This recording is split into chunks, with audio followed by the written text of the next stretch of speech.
Call the Senate Finance Committee to order. Do I have a motion to go into executive session? So move. A motion and a second to go into executive session. All those in favor say aye. Aye. All those opposed say nay. The ayes have it. We are in executive session. All right.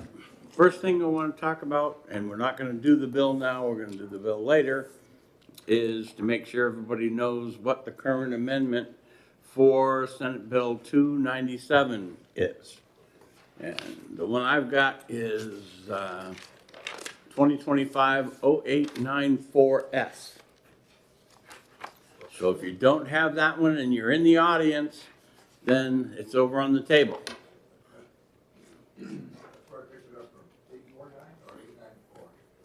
0894. Yes. Okay, I will not take it up until quite a bit later, but I want you to have and be able to read it before we do take it up, because there was a version sent out last night that missed a paragraph that we had previously sent out, and we had that revised this morning, and, okay? So what we're gonna do is we're gonna start through the bills that we have, and we're not gonna get to Senate Bill 97 for a while, so be prepared. Whatever the previous ones are, That's You got- the current one, isn't it? 894 yeah, 0894. is the current one. Okay, Senate Bill 21. Do I have Move on. we have a motion to vote TP, Waters, and Rosenwald. And again, I do anticipate this will be a pass and table. Okay, any discussion? All those in favor of OTP say aye. Aye. All those opposed say nay. The ayes have it. And this will be a tabling one, so, and what do we have here? We've got 5 of those here right now. Yep. Senator Waters made the motion, so he gets first preference. All right, the next one is Senate Bill 72. Move on to pass. Second. Is, and Bertzel, OCP. Now this one, I do not think that this one will get tabled. Okay, Okay. so discussion with that in mind. Okay, Just Senator Rosenwald. looking at the fiscal note, there are costs that are going to appear but be unfunded. So I won't be voting for it. Okay. In the fiscal note, where are you saying that there's costs in there? In the judicial Methodology? branch. Let's see. Would result in an increase to criminal and civil complaints. And there would be an increase in the Yeah. number of appeals to the Supreme Gotcha. Court. And- There's no funding, so. Because what we have done in prior years is the funding that we provide to the AG and the funding we provide to the courts and those type of people is based on averages that they process. We have not actually put in appropriations in any of those bills to do that, because it's a matter that they can discuss when they come in for their budget, and to make sure that and that is one of the reasons why it would be a pass. And my understanding of the proposed budget from the governor is that jury trials are cut back.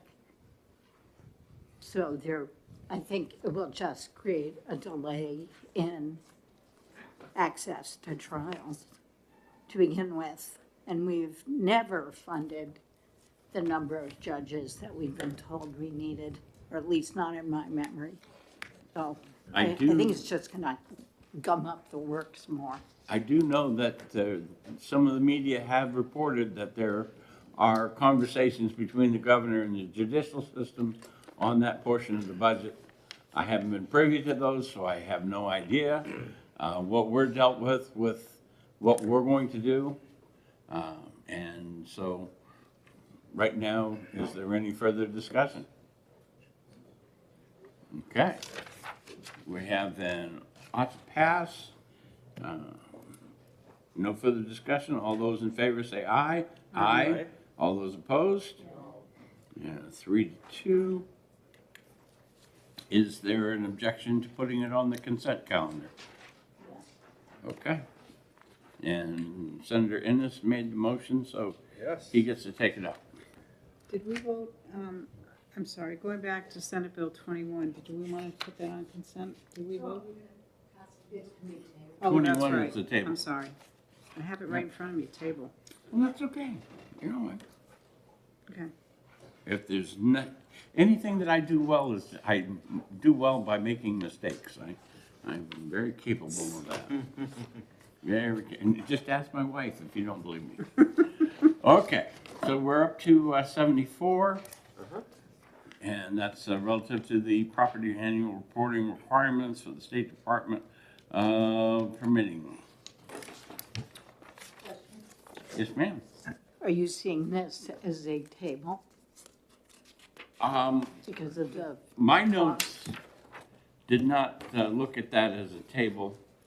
I was told that some of the revisions that were makes the fiscal note Much less. much less, and that we have the opinion that some of that may have been, they don't want to do it, so they gave us a big fiscal note. sure. Be blunt. I know, right? Just being blunt. Could I ask LBA if they have a Yes, new ma'am. estimate on potential cost? It's out to agency right now, so no, not right now. All right.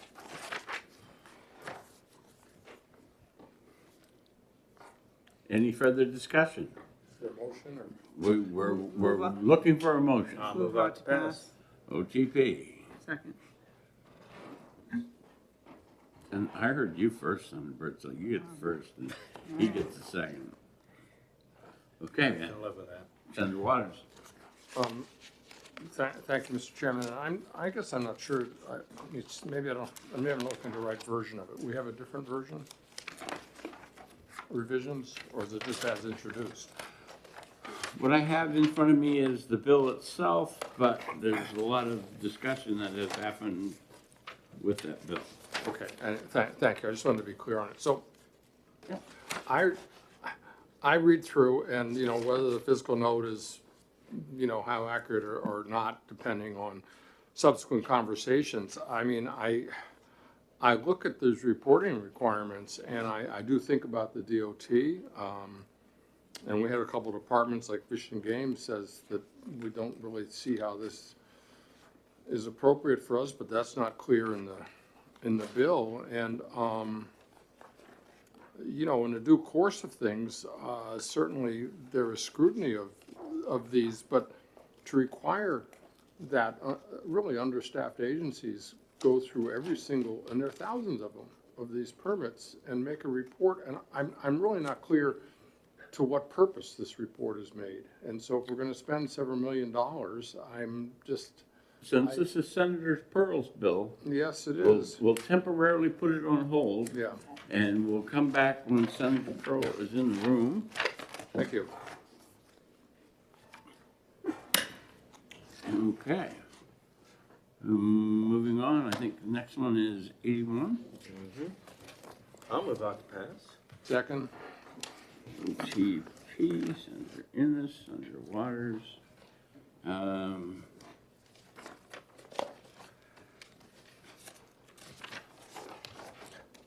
As a reminder, this increases the real estate transfer tax allocated to affordable housing. Takes it up to $10 million from $5 million. This one is one that I anticipate will be tabled. Mm-hmm. And, you know, although I believe that the purpose that the money is going to is a good purpose, I have reservations about raising that tax Well, and tax, taking it from the other wonderful purposes that it would go to without that. well, That's my comments on it. it's not really raising the tax, but it is reallocating it. Right. Yeah. The money goes away from I my, don't raise taxes. from my general fund and gives me less money to spend. Yes, this is true. Yeah. Hey. Again, the motion is not to pass, and I anticipate that this will be tabled. Okay? All right. Any further discussion? All those in favor of ought to pass, say aye. Aye. All those opposed? The ayes have it. And, I'd be happy to. okay. It was either you or Senator Waters. I mean, you know, Well, since Senator Pearl isn't here, we can always nominate Give it to him. I like to do There's that. somebody that frowns when I do That's things true. like that. You know, All right. I do have to live with certain people, you know, so. Just saying. 87. I'll move out to pass. I love this bill. Excuse me, Mr. Chairman, Since I'll let the him. prime sponsor is here, I want to give him the opportunity. yeah, I would like us to wait a week on this because I don't have the amendment. The fiscal note we just got because we met it on the floor to add that fee. The fiscal note indicates that we may need to make a technical correction to remember. how we name the barbers, the salons and so forth. And I asked Chief Armageddon for an amendment and it's just, I don't have it yet. So I will the next week. I'll And withdraw I my think it's just the technical change. So I just assume we don't act on it today, Mr. Chairman. All right, so that would be 311 plus 7 is 18. Hold till the 18th. Oh, You know, you guys have got to learn how to talk engineer speak. I you know? follow no, you. I don't. I follow you. No, no. It's a wonderful language, you know? Talk HR speak. Okay, so that one is on hold. It's a great bill, though. 93.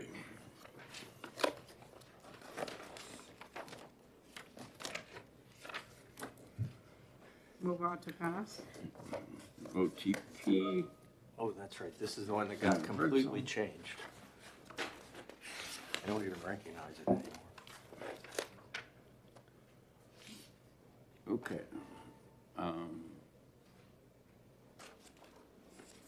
I don't anticipate this one will be tabled with the way it's been revised. I have a question. Is this basically a replace all amendment? So the appropriation's gone, the new Department of State Government is gone. Okay, thank you. That's what I thought. And that's why I don't have any problem with it just going forward. So, we've got a motion from Senator Birdsall. Do I have a second from Senator Rosenwald? Yes. Okay. I want to be able to give her a bill, so, you know, You I'm looking people for can one. have them. I'm looking for one.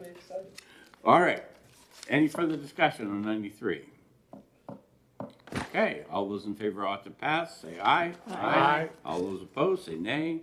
The ayes have it. Didn't, And Second. we have a motion for consent. All those in favor of consent, say aye. Aye. All those opposed, consent. And Senator Rosenwald, I'd be happy to take it out. yes, ma'am, you get to write the blurb. we haven't done that in years. What can I say? 98. I'll move on to pass. Second. 98. Senator Waters moves OTP. If I may, Senator Mr. Rosenwald seconds it. Mr. Chairman, so it's pretty simple what this does. We've had this program for a number of years. We extended it once before, and this is a success for CTEs in all of our districts. They can solicit donations of equipment or have the tax credit for that, and for instructional time that businesses are offering within the CTEs, or for apprenticeships within the businesses. So it's developed into a real incentive program to get the CTEs to form the kind of sector partnerships they should. So I hope that we will be able to sustain it, because it's, every 5 years we look at it again. We looked at it, heard from a lot of the CTEs about the good donations and relationship and work that they have done, again, it's in all of our districts. And so I hope we'll be able to continue it rather than letting it sunset. Further comments from? All right, all those in favor of ought to pass, say aye. Aye. All those opposed, say nay. The ayes have it. Do I have a motion for consent? So moved. Second. Okay, Senator Rosenwald and Senator Birdsell. All those in favor of consent, say aye. Aye. All those opposed, the ayes have it. And Senator Waters, this is your baby. Thank you very much. 110.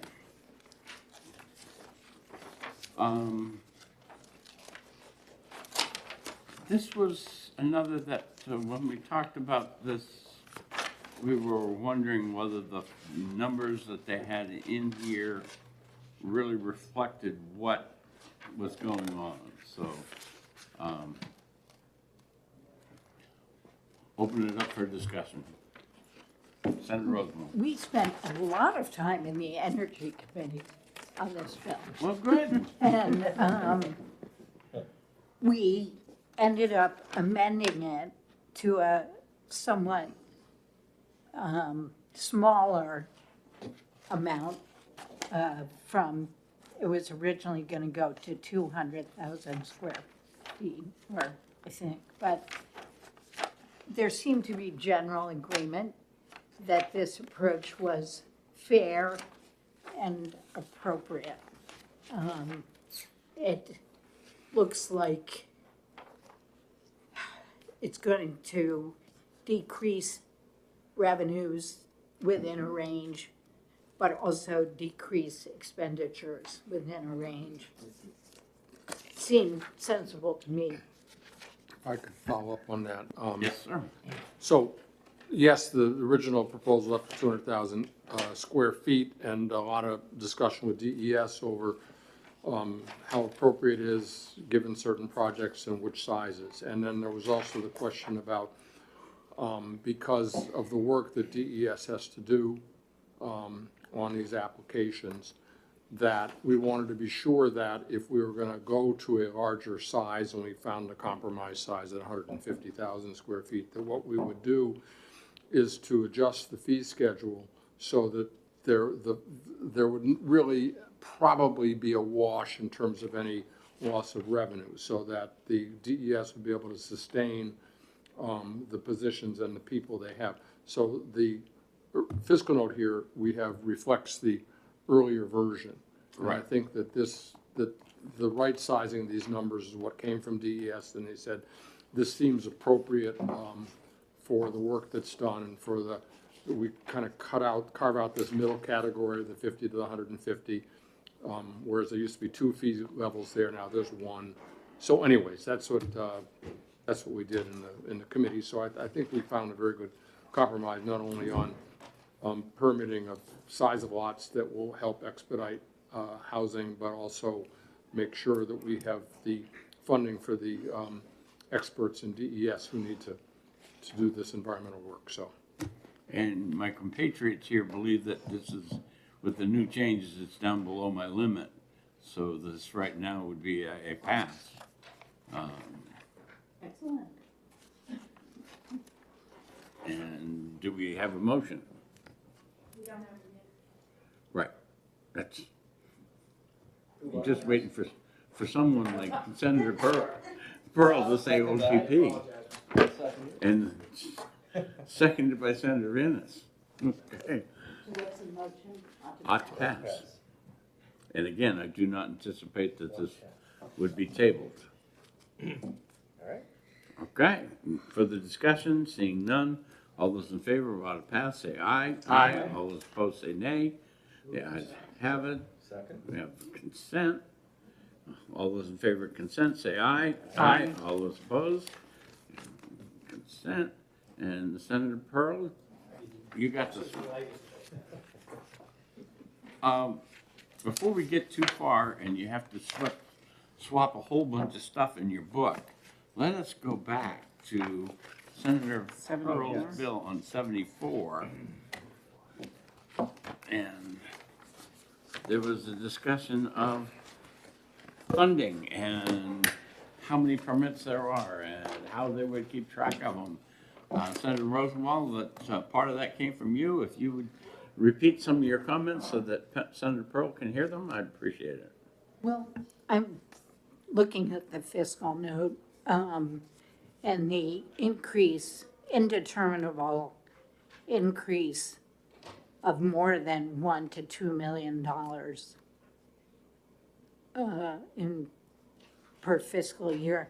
But I guess I don't also really understand what will be done with this reporting that is going to mean that our state employees are not doing something else. But I'm really focused more on the fiscal note and the fact that it's not funded, but there's a pretty significant increase to general fund expenditures per year. So Senator Pearl. my belief is the fiscal note is probably a bit higher than what they will actually find. And in my conversations after the fiscal note was done with primarily DES is what this is really going to impact the most. And since they have the most of the permits that they issue several thousand when it comes to certain types. And a lot of this information they already do have. It's just about coordinating it and so they can see where their efficiencies are and what an applicant can see so they know what to expect. And after having conversations with DES and having conversations with the governor's office, they were very much in support of this bill going forward because it kind of helps to move along and get the information so that applicants can see what they're doing. We're having a big push right now to try and move applications along faster. We're looking at that in a lot of areas, and this kind of goes along with that. And so we didn't feel there would be a huge issue in implementing. I'm certain they're going to run into a few small things as they go, but I don't believe the fiscal note's going to need to be as high as it is. Senator Rosenwald. Thank you. Here, we got too many lights on. Turn one off. But I noticed that DES says it would need a new tracking system. Would that now go away post your conversations with them, or do they? It seemed that they felt they could comply with this if they needed to in the conversations that I had with them. So With they- the current system? Yeah, that's my understanding, is that Okay. they figured they could comply with this. And Because there is no appropriation in this bill, okay, they would have to ask for that money either from us or from the House during the negotiations on the budget if they needed additional money for this. and we may find that, LBA, did I lie or did I tell the truth? if I may, Mr. Chair, we may find that they may have issues in certain areas implementing this, and we can certainly work back and deal with it if we find there's a spot that there's something more they need. Senator Waters. Thanks, Mr. Chairman, and thanks, Senator. So, I had some of the same concerns that Senator Rosenwald had, but to me, it's still unclear to me as to what the effect of this will be, because it says that these reports are going to be assembled about the dates of permits and actions and so on and so forth, and then sent as an overall report to the folks listed in the first part. Now, I guess that would then mean that those folks could have an overview of how the process is going, but as you know, in Energy and Natural Resources, when we had the hearings on things, we'd say, well, what's what's the status of permits, how fast you do this, what are the holds up, we're working on that in some other ways. And the things that are enumerated from lines 12 to 25, it seems to me that anybody who actually has a permit application in can find out all of that and will know it. So I'm still not clear as to what the value of these reports is when, you know, with a phone call, the governor or you or me or anybody could ask DES or DOT or whatever about an individual project or overall workload. So And this is just about bringing all that data together so that the legislature can see the performance of the division, you know, of the different divisions and how they're doing with their permitting and how many they're approving. And what, you know, what the success rate is, the applicants can see that, so they kind of know what they're having to work for. And I just think it helps improve this move we're having toward making our departments more efficient, and this sort of puts the data together so they can. and if I could just follow up too. Absolutely. And I guess I didn't quite catch what was said about the Department of Transportation and its need for a new data system. Yeah, I think that kind of went away, because we didn't hear really any of that as we went forward with this. They were not one that raised a concern with me as this bill went through originally. Well, they do mention 150,000 to the highway fund in 2026, and boy, do we not have money in the highway fund, so. I can just tell you, the ones that I had conversations primarily with DES, because they were the ones that were gonna have the biggest impact with this. And in my conversations with the assistant commissioner, he said, I feel we can comply with this if we need to. And I guess just to add though, is that, you know, with DOT, we have the 10-year plan, and that is the primary means by which we track all projects and get all kinds of reports, so that if we wanted to know about any particular project or how the DOT handles things, we have the ability to ask about an individual project, but we also have the 10-year plan that every 2 years is doing this. So I'm just not sure why they'd even be included in this at all. I mean, I just don't see the value in that one particularly. Sure. We looked at pulling some of this out, and again, the conversations that ensued, we decided against it. The governor's office was like, we like this the way it is, please send it forward. Because I was going to work with the different agencies a bit, and so We'll I said, see. okay, All right. I'm good with it, I'll leave it alone. Yeah, thank you. Just a comment first. For anybody that's about our decorum, normally they would have to come back through the chair, but in these executive sessions, my sometimes, apologies, Mr. Chair. sometimes it's much more efficient to have the conversation go on. So don't think that I can't assert my authority if I need to, and I will. Senator Rosenwald, it's your turn to speak. Thank you, Mr. Chair. So I mean, I guess I'm confused by why why DES is now saying the cost would go down when the fiscal note says they have upwards of 21,000 permitting actions, and they would need additional staff and a new tracking system. This bill is not going to lower the number of permitting actions. It is not. So I don't understand why all of a sudden it's going to cost them less money. I don't have an answer as to why the fiscal note was as high as it was originally. My feeling when I first read it was that I couldn't find a reason why it should be this high. And I think as they read the bill and had more time to look at it and gained an understanding, they felt that they could comply with this. That's the way I came away from my conversation with them. Thank you. Okay, so the parliamentary status right now is that I do not anticipate that this bill will be tabled. It does not have an appropriation in it. The department will need, if they're going to do this, to actually come before us during their testimony when we have the budget to request any funds, unless they have previously done that, you know, with the House. Is anybody confused about that situation? Okay, do we have any more conversation? The motion before us is ought to pass. All those in favor of ought to pass, say aye. Aye. All those opposed to ought to pass, say nay. Okay, Move consent? Second.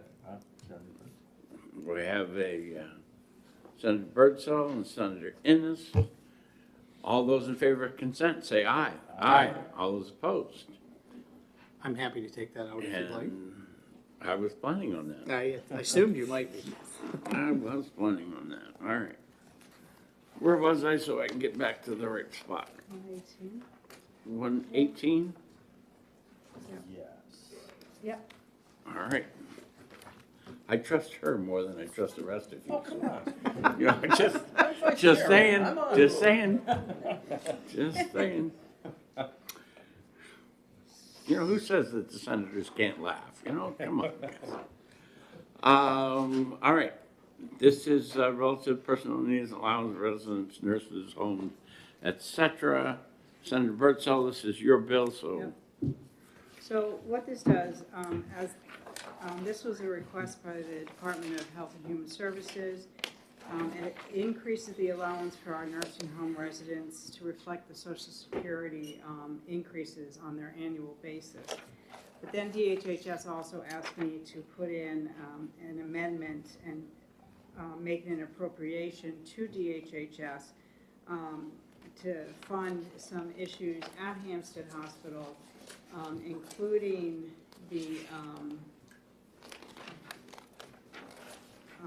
fund leave accrual and retention payments, because when the employees at Hampstead Hospital were temporary, and I see Dr. Hen here, so she can correct me if I misspeak. But when the employees at Hampstead Hospital were temporary state employees, they were authorized bonuses. And once Dartmouth Hitchcock took over, they were not authorized those. So DHHS wanted to fulfill their obligation. So this covers that, as well as, I think that was it, wasn't it? Okay, hold on.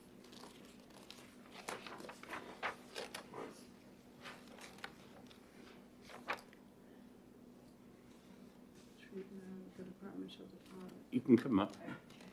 Sorry. That's okay. It's all right.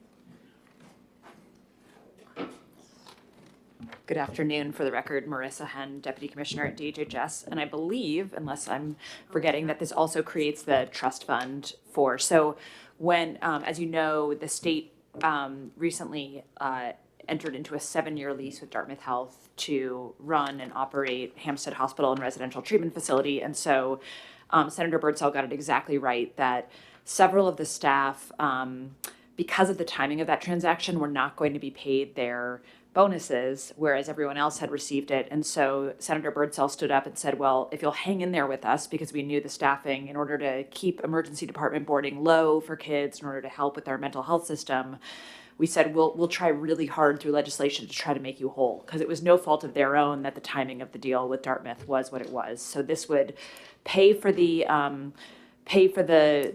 annual leave that they had accrued. It would pay for the bonuses in a prorated way. The third piece is it would create an account for us to actually accept the rent payments from Dartmouth Health. So we are now the landlord and the board, if you will, the sort of advisory board for how this hospital is run. And we need a way to accept the $1.7 million in rent a year as a revenue source. And so this would create that account. Senator Rosenwald. Well, you answered my first question, which is how much is the rent per year? My understanding was that this agreement with Dartmouth Health was going to save us $10 million a year. So is that because the rest of the savings are in labor costs? Yes, good memory. So the estimated change in the general funds that the state would be keeping the hospital afloat was $20 million over the biennium, so about $10 million per year. And that's because Dartmouth Health is assuming financial risk. So instead of the state being the entity that bills insurance and it's Dartmouth Health, and because of their experience and their way of linking to a larger network of care, they expect to be able to increase census, increase revenue, and also more efficiently bill for insurance. So they're assuming financial risk as part of this public-private partnership. The only part of this that makes me uncomfortable are the words starting on line 21 that say any funds in excess of such amount may be accepted with fiscal committee approval in accordance with RSA 1438. And that's because there are really only a handful of places where the 10 members of the fiscal committee can appropriate general funds, as you know, like the Judicial Council, litigation expenses, indigent person defense. I think part of the reason that we're looking at a shortfall in this biennium is that the fiscal committee ended up spending a whole lot more general funds than the budget had room for. And I'm just wondering if we could take out those words and not let the fiscal committee appropriate more funds, but let the state budget that all 424 of us vote on accomplish that. Certainly, that would be possible, but right now, to do that, I would want to put this bill on hold, and so that you and Senator Birdsell could have a lengthy conversation over what would be the right thing to do. Well, is that this may be, we start looking at. Dr. Henn, do you feel that this should move forward quickly? I appreciate the question. I do think it's important, in part because there are several employees who I said kind of stuck with us through this bumpy time of transitioning from being WellPath and then Dartmouth partially and then back to state. And they've had a lot of changes in a short period of time. And so knowing that this bill was being brought forward to make them whole has helped them to stay committed and not go work for any other healthcare organization. I do think part of, and I'm trying to pull up the amendment just to double check, but the one other detail I didn't mention that I should have is that in addition to accepting rent payments, there's also a provision in the lease with Dartmouth Health that allows a matching of dollars for capital improvements. So Dartmouth Health has committed to up to $3 million in capital improvements to that campus over the next 7 years, which is huge. It's a very old hospital, as I'm sure you're aware. And the state will be matching that. So my only question, and I don't have our CFO here because we got double booked, is whether or not that provision was to allow the matching for things like improving the PRTF or campus improvements. But I don't know for sure. All I know is that the timing is certainly important to the employees who are hanging in there, but hoping to be made whole. So would those funds have to go through fiscal? That's my understanding, that if we were, but is it stated otherwise? I'm getting a look from Senator I Rosenwald. don't have any problem with the $160,000 appropriation. I'm more concerned about overspending the $3 million capital improvement fund and allowing fiscal to appropriate general funds when we really do that pretty much only in cases where there's kind of a constitutional requirement that we fund those programs. And Kane, would you like to comment? Sure, sir. The question I would probably the committee would like to ask is currently, where does the lease revenue that the department will receive, where will that be deposited? So I think that's what the purpose of this account is, that we don't have a place to, for those funds to go currently. They have not yet had a rent payment due. There was a transaction that occurred at closing by which there was a transfer of property, but we are yet to accept those funds, and that would be going into this account created through the amendment. Okay, and then up to 3 million, and then anything over 3 million, that is what the department could come in and request through 1438 fiscal and governor and council to accept and expend those funds. That's my concern, is anything over the $3 million. I don't have any issue with the $3 million. I don't have any issue with the employee benefits. It's just, I think it's not transparent, and I also think it's not prudent to allow the fiscal committee to keep finding places where they can appropriate general funds, because we're gonna not have a lot of general funds. And if we could just take that phrase about the fiscal committee approval out of this, I think we'd be in better shape. Well, my concern would be that if Dartmouth Hitchcock is gonna be matching that, it's gonna come in as a grant, and fiscal needs to approve that. So it does have to go at some point through fiscal.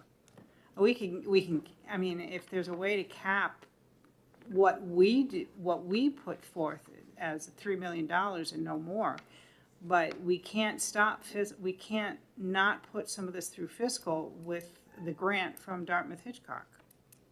Well, maybe we could cap the general funds at That's what I was $3 talking- million.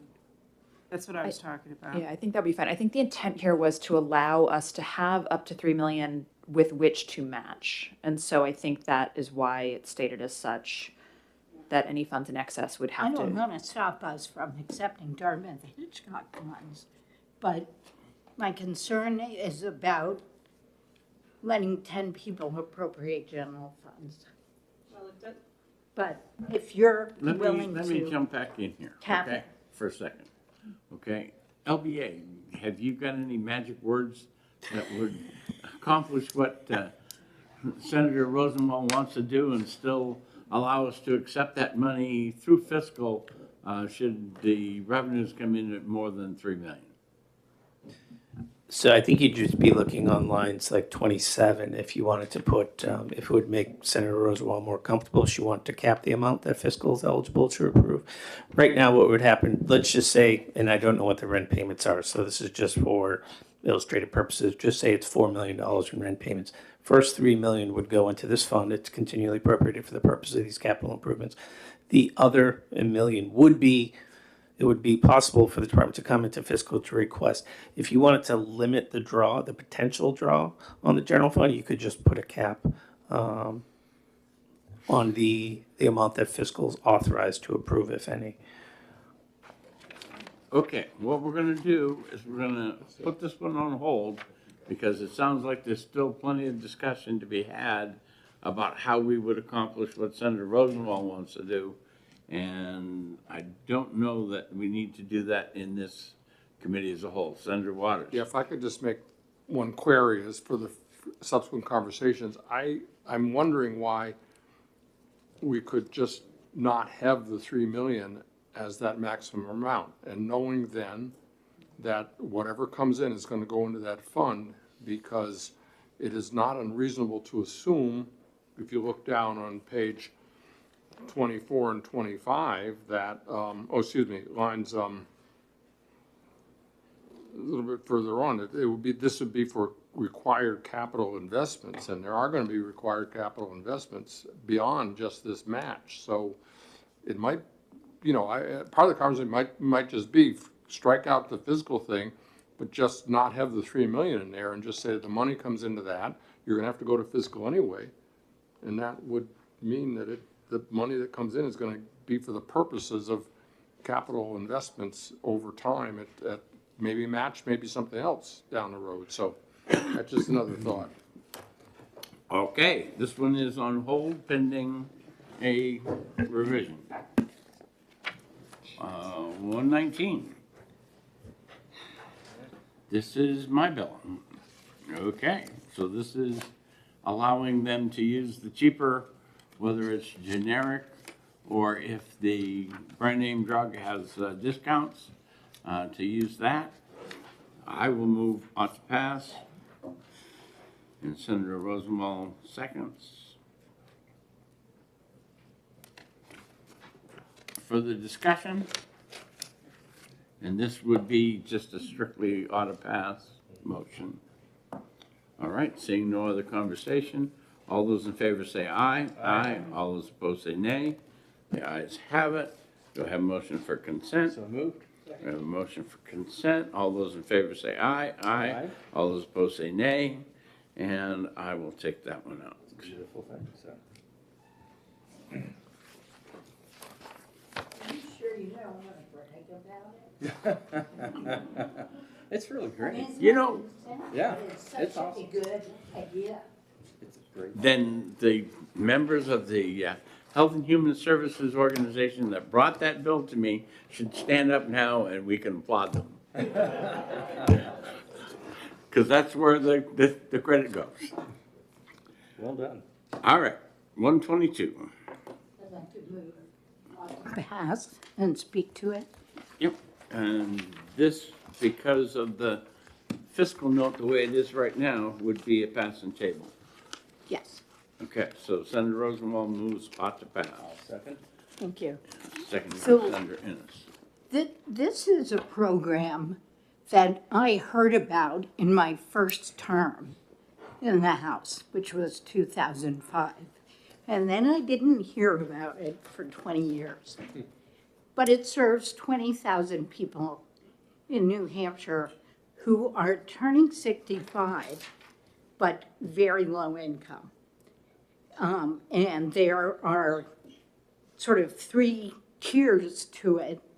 They're called Quimbies and Slimbies, and the least, the poorest of these 65-year-olds plus have incomes of less than 100% of the federal poverty level.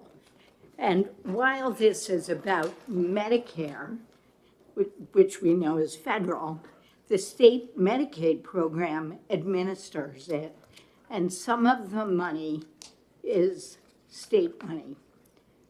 So for those lowest income people, they get help with the Medicare Part A deductible, the Part B premiums, the Part B premiums, the out-of-pocket costs, but there's also savings because they qualify for the federal low-income drug subsidy.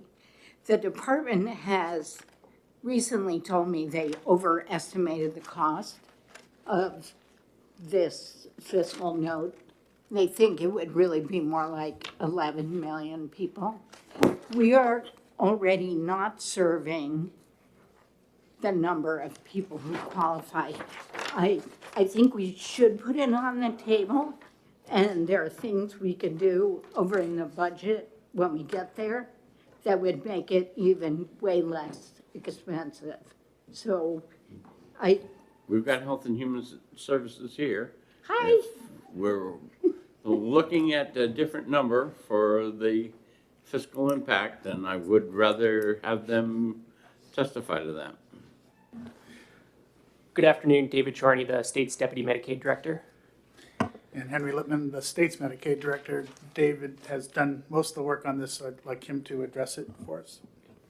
So for the original fiscal analysis, we looked at the average cost sharing amount per Quimby, Slimby beneficiary on a nationwide average, while we were able to pull New Hampshire specific data. And when we pulled the New Hampshire specific data, looking at a 12-month period, the average cost sharing was about $600 less. So it went from $1,600 per beneficiary to just over $1,000, and that would bring the total fiscal impact down by $6 million, which is 50% general funds and 50% federal funds. So that's the change from 14 million in general funds down to 11. Senator Waters. Mr. Chairman. So could you at least give us some discussion of what the potential savings might be if these 10,000 folks now have the insurance coverage? Sure.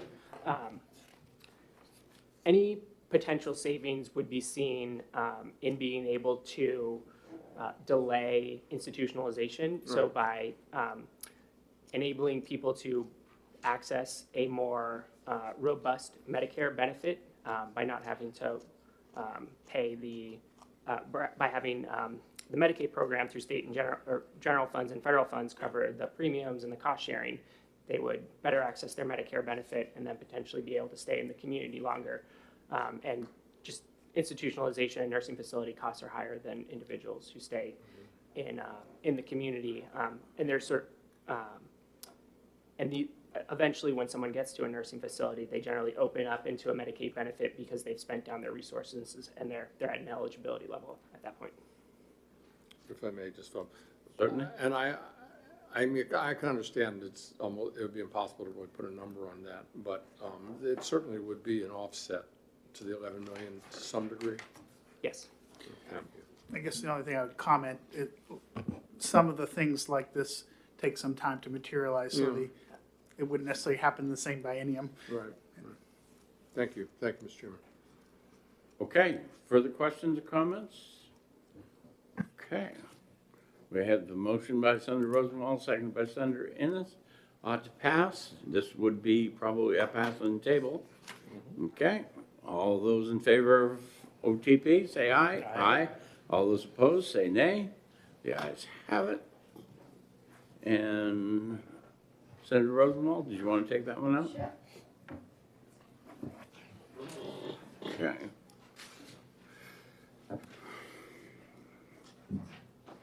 And we're ready for 123. This is a bill from Senator Sullivan requiring coverage for ear acupuncture.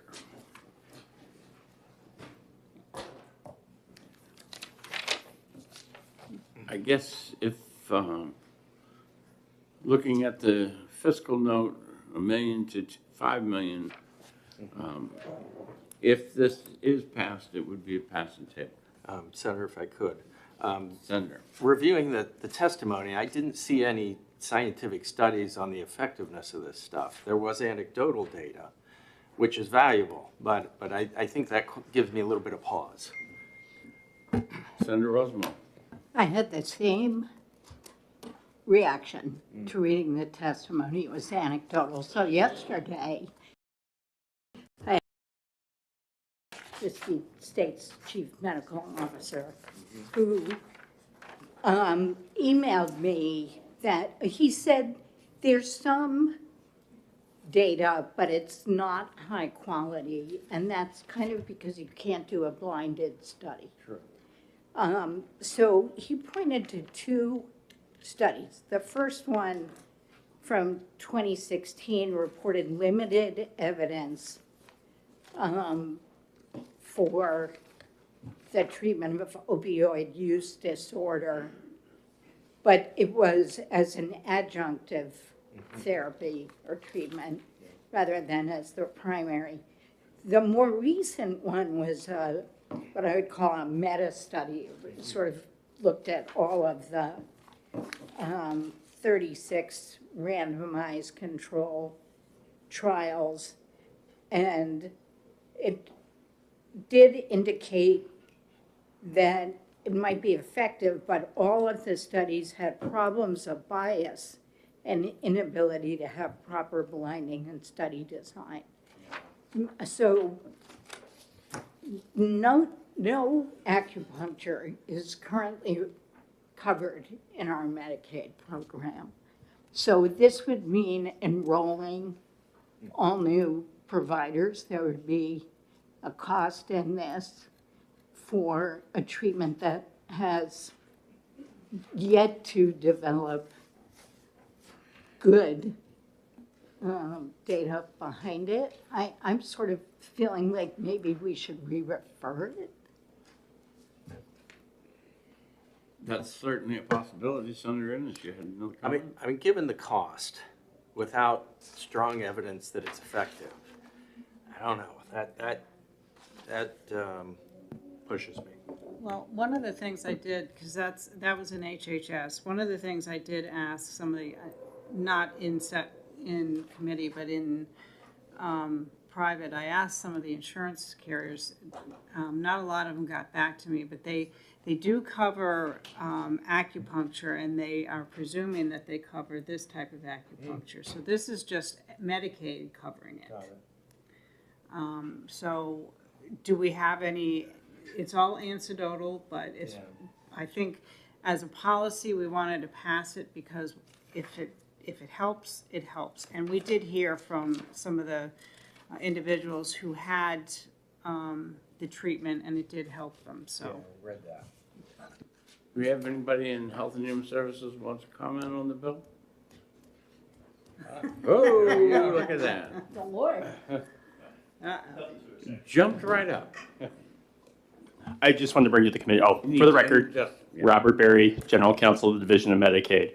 I did want to bring to the committee's attention that this is another example of a fiscal note that's a bit overestimating the cost. I did submit a corrected fiscal note worksheet internally yesterday. I'm hoping to get it before the LBA to update the fiscal note. What I'm looking at right now, though, is,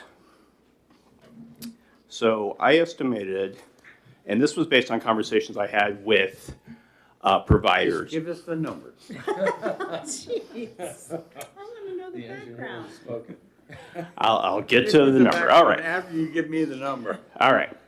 So assuming that we allowed 50 visits a year and half of the SUD population utilized all 50 visits, for fiscal year 26, we'd be assuming a state fund expenditure of about $1.2 million. So that's the state funds only. Federal match would be about another half of that. And then for 27, we estimate that the state fund expenditure would be 2.4 million, and that's because that'd be a full fiscal year. The 26 is just a half a fiscal year. Senator Rosenwald. Thank you. I have an email from Mr. Lippman with different numbers that are higher than that. Come on down. So what I have is state fiscal year 26 between 1 and 2.4 million of state funds, and state fiscal year 27 between 3.8 and 4.8 million. Just as an interjection into this, I haven't heard a number that gets me down that it wouldn't be a passing table if it is passed. So, Mr. Lippman, you introduce yourself and. Thank you. This morning I did send Senator Rosenwald email about this, and I want to pull it up because I've got it. I have it pulled up. Okay, thank you.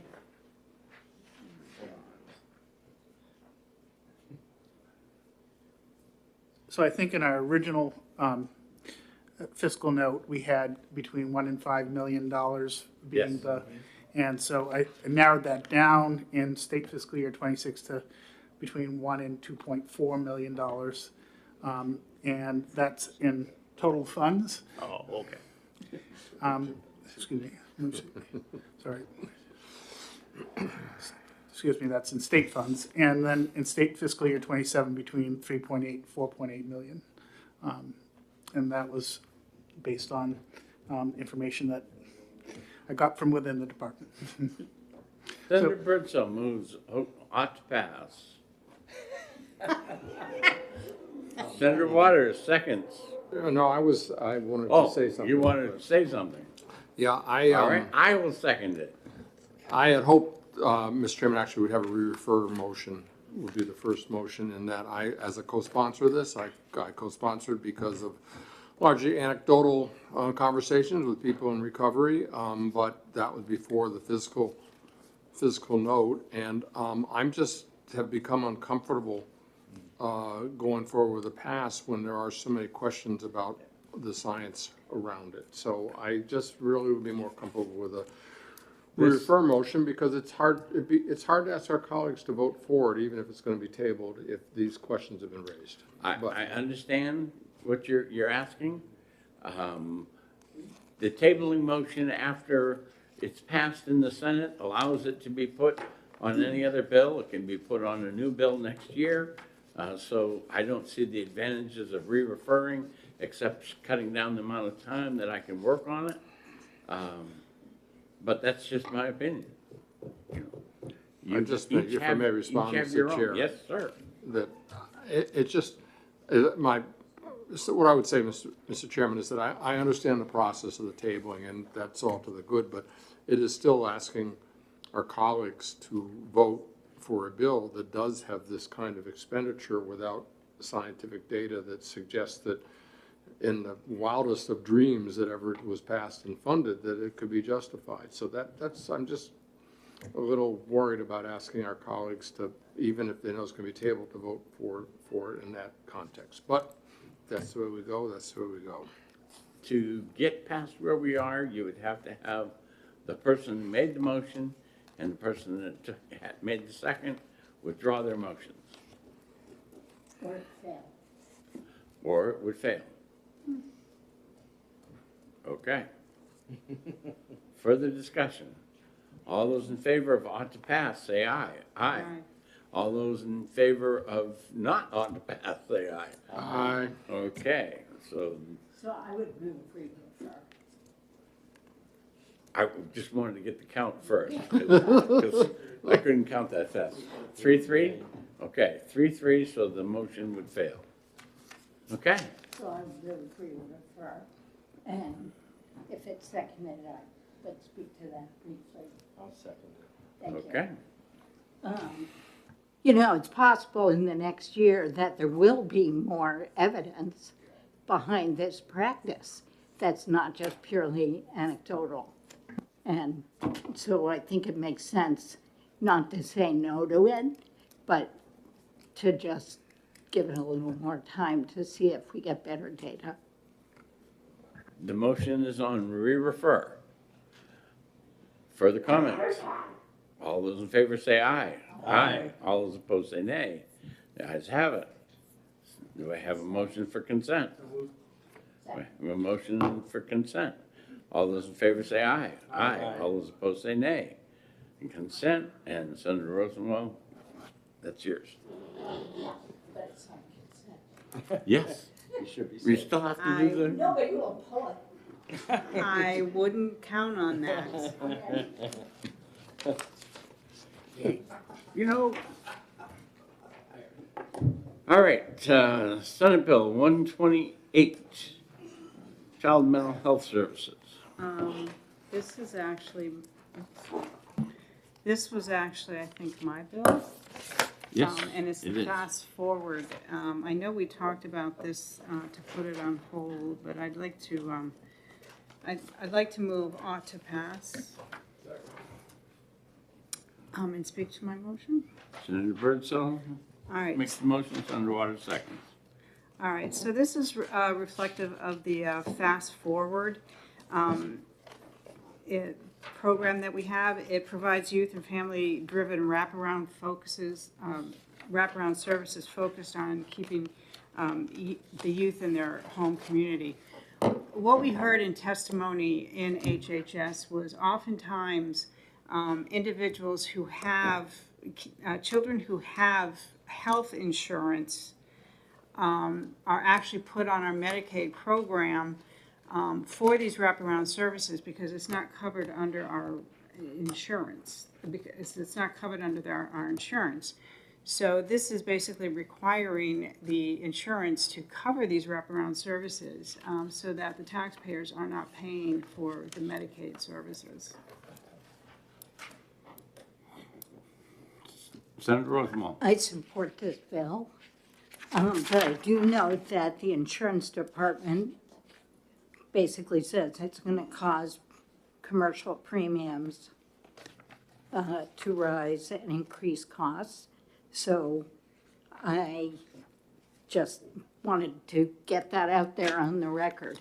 Can you tell me a time when they haven't said that?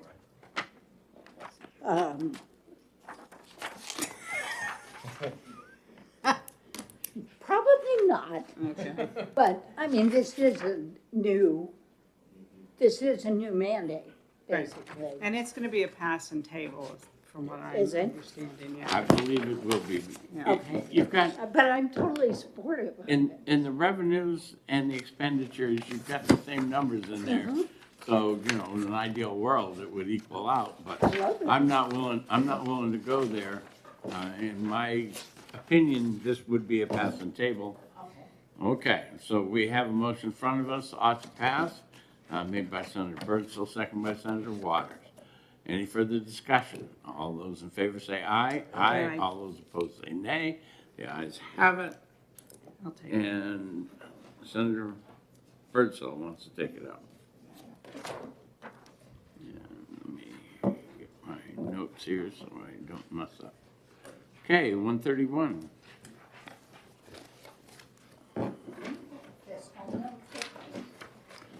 That is part of the problem with this bill.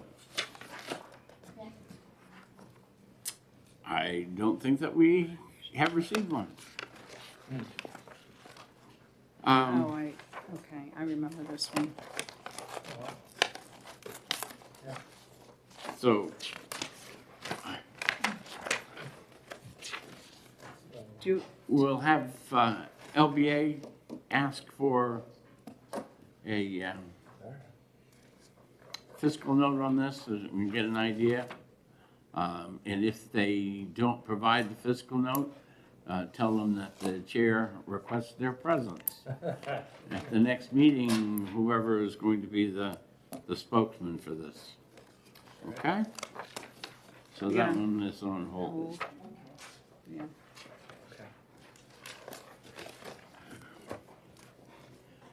Okay, relative to health insurance coverage Did for we, prosthetics, 132. did we make a motion on that one? No, No, it's just on hold. Okay. Okay. We have a motion of ought to pass I can second that. by Senator Pearl, seconded by Senator Ennis. Again, because of the, Do you want me to speak to it? Since it was- sure, All right, so this was a bill brought in by Senator Gannon. We've passed something similar last year for children 18 and under. And what this authorized, it was amended, so I don't know if the, I don't think I'm not sure the fiscal note was amended. But basically what they did, it was a pretty high fiscal note, but what we did is, we only recommended, because when people have prosthetics, their coverage does cover your everyday average prosthetic. But sometimes people like to go skiing, go swimming, so it takes a special prosthetic to be able to do that. So this authorizes the member who has a prosthetic one activity prosthetic every 5 years to allow them to do their activity. So so HHS passed it on policy. okay, when you look at this, Oh, yeah. It says here, actually, when prosthetic device coverage was previously expanded for children, it was was approximately 65,000. If the current amendment is implemented for adults, DAS estimates claims costs would increase from 100 to 500,000. I don't think it's going to go up that much, but I would. Do we have an updated fiscal note on this one? No. We No, never it's did. out to the agency. Okay. for this one, the state that it's in right now, it would be a pass and table. If you're wanting to wait for a revised fiscal note or something else, certainly the top of the second page, the FN report that Senator Rosenwald referred to is 20 to 60 million And then goes down to other costs of 20 to 40, excuse me, 20,000 to 40,000. So, again, it is up to you whether or not you want to, the motion right now is to pass it. It would be tabled, or wait for the new fiscal note, or, Table, pass and table.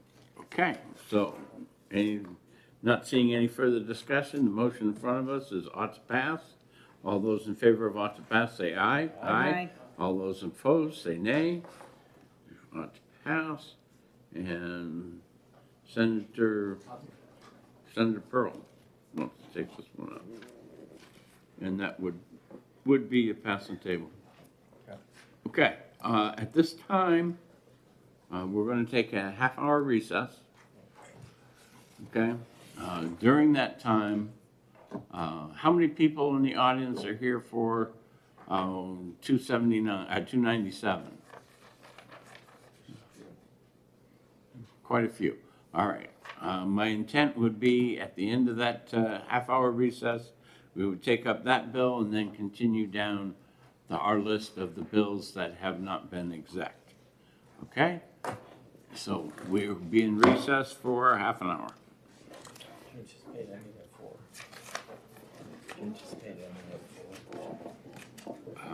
I want to go as long as I can. 4. We may be able to get through most of it by 4. Okay. Senator Bertzel, turn off your mic, please.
In session.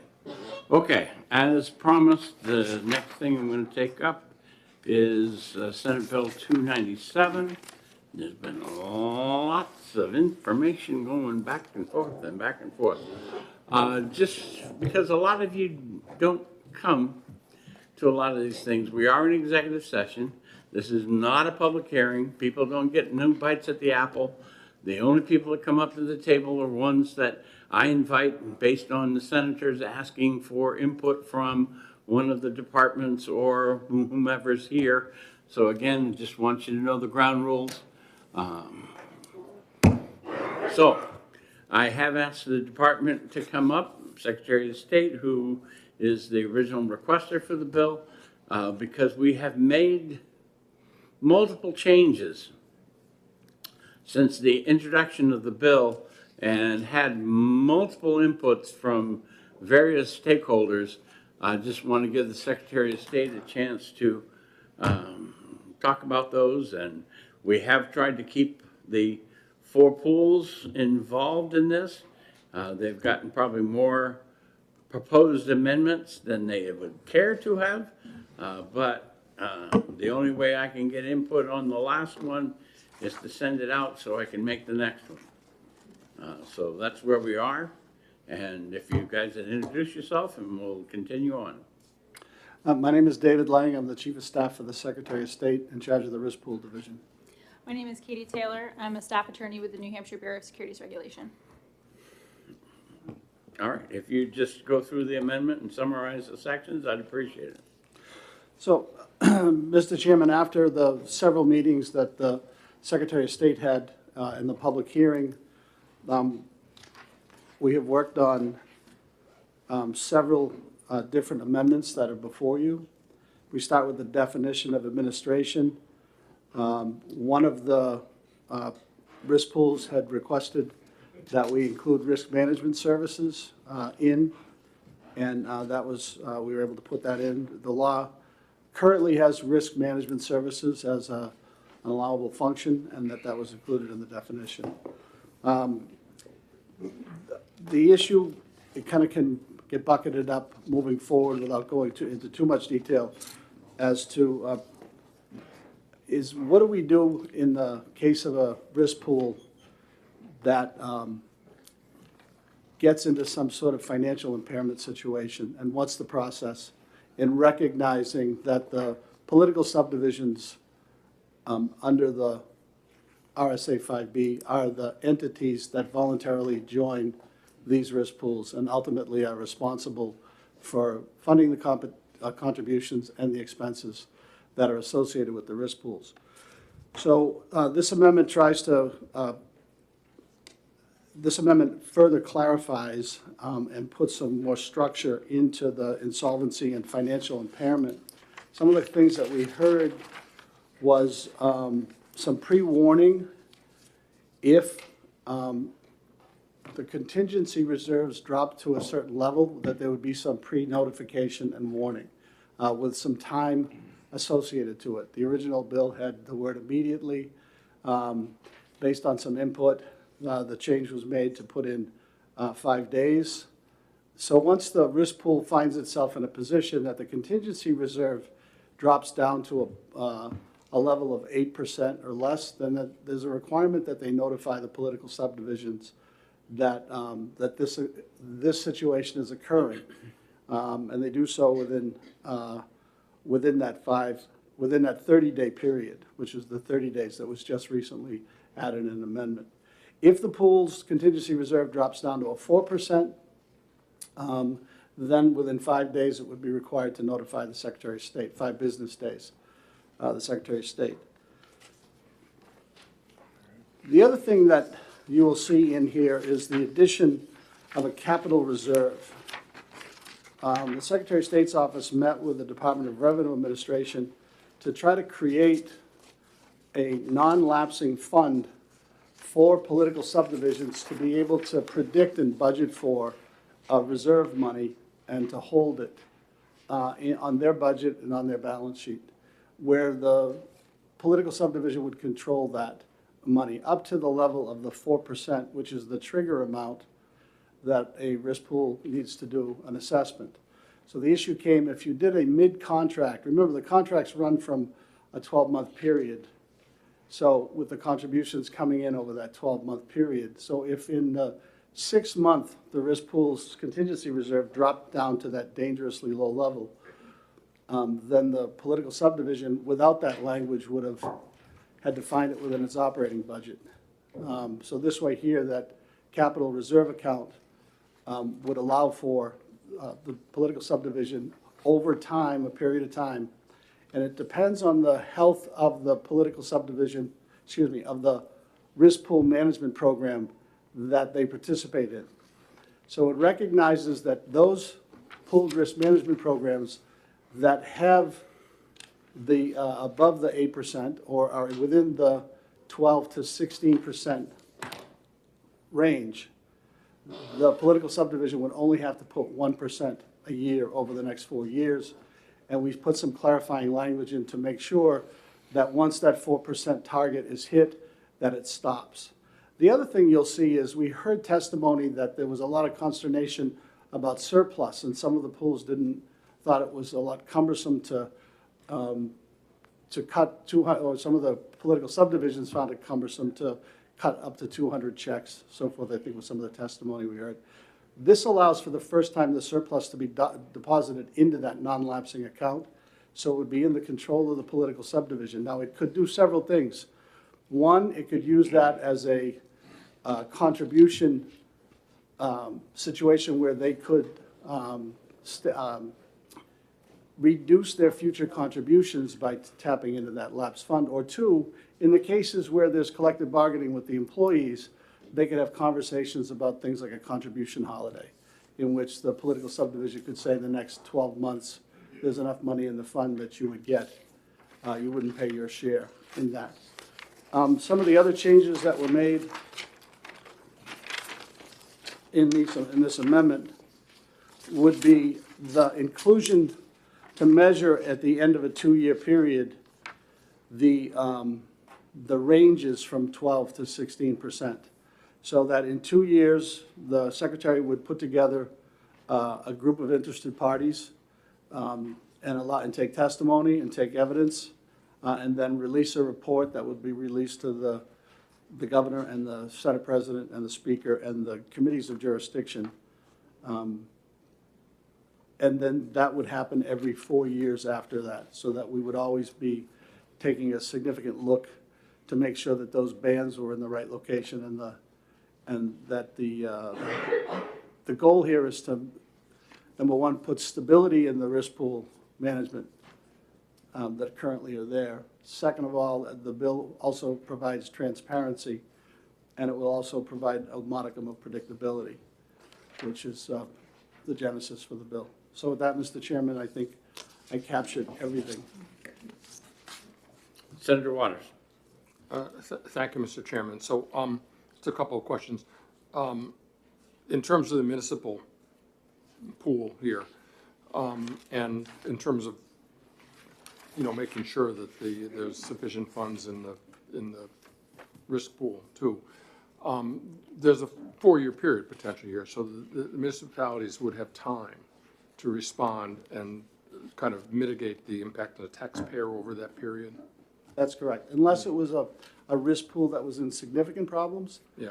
And they were below and they were ready for insolvency, they would have to put the 1% in the next budget cycle, along with the pro rata share of the difference. So if I can use the hypothetical that it didn't have 4% at the contingency reserve level, it had 2%. So the community would budget for a 1%, and then the pro rata share, which would be 2%, or a 3% contribution that would go through the next budget cycle. If I may ask Absolutely. one more, thank you. We heard in the hearing about those circumstances in which people who had union contracts were finding out from the insurance company that despite the fact you have negotiated that benefit, now you don't have it anymore. There's nothing explicit about that in the bill, but would it be your understanding that having this mechanism for the municipalities, that might obviate the need for the risk pool to make that kind of action. That's a hypothetical, Senator, that I don't think I can answer, other than to say, with respect to the relationship between the public sector's workers' union and the employer, that would be between them and not the Bureau, with respect to the benefits that are, but it would give, if the surplus was deposited into that dedicated non-lapsing fund, that would give an avenue for the municipality, the political subdivision, to work within that structure with its union to be able to discuss benefits and benefit enhancements or benefit stabilization. Thank you. Thank you, Mr. Chairman. Okay. One of the things that we heard in the testimony was that the 16% was not high enough. Okay? We've taken action in that in two areas. We put in the 1 to 2% kicker that they can come ask. That gets you from 16 to 18. And then not at the pool, but at the community level, we've got another 4% of contributions. So in effect, that brings you up to 22% that you will have funds available to go and accomplish the things that the risk pool is charged with. So again, I want to point that out, you know, that that is a significant amount of money. By putting that money in there, if there is an assessment, then they have the money, it's there. By statute, they have to put it in if they're going to be a member. So those are the things. Are there additional questions? Okay, thank you. Do the senators have any questions for any of the other members in the audience? Okay, seeing none. I will move ought to pass. And I will move amendment 0894. I'll second that. Okay, so the first motion was Gray and Waters, and the amendment was Gray and Innes. Further discussion? Senator Waters. Thank you, Mr. Chairman. And I just want to note, I think that the work here has been great. We do need to act. And I think that the way this ended up, as you just described with the two pools, the municipal and then the general risk pool, is that we are hitting the percentages that seem to be right-sized. That you put those two together, as you said, I think we've given some, you know, good stability here, and also I think really put the appropriate guardrails on the risk pools as to what kinds of funds are needed and what they can have. So I really like this twofold approach, and I think it's good to go. All right. Any further discussion on the amendment? Okay, all those in favor of the amendment say aye. Aye. All those opposed say nay. The ayes have it. And now we're back to the bill as amended. Any further discussion? All those in favor say aye. Aye. All those opposed say nay. We have a motion for consent. All those in favor of consent say aye. Aye. All those opposed? Okay, it'll be on consent and I will take it out.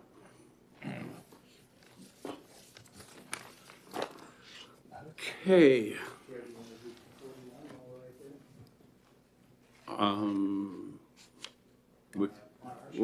Well, I was trying to stay in numerical order on the thing. I was thinking of going back and getting the Health and Human Services one that was discussed in caucus. And that is what number? 128. 128? No, 118, I'm sorry. 118. Yes, we did it, and now we're going to go back. We did 128. 118. Yeah, no problem.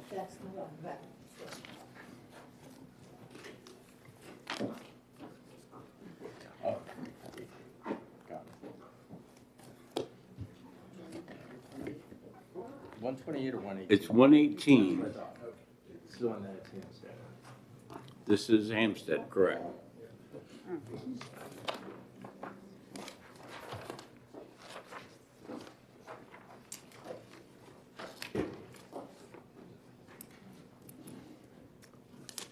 Sorry about that, Deb, but I gotta be difficult every once in a while. 118, Senator? 118, yes, ma'am. She's not happy. You're in trouble. When we get to crossover, I have something in my desk that'll make her smile. That's a good thing.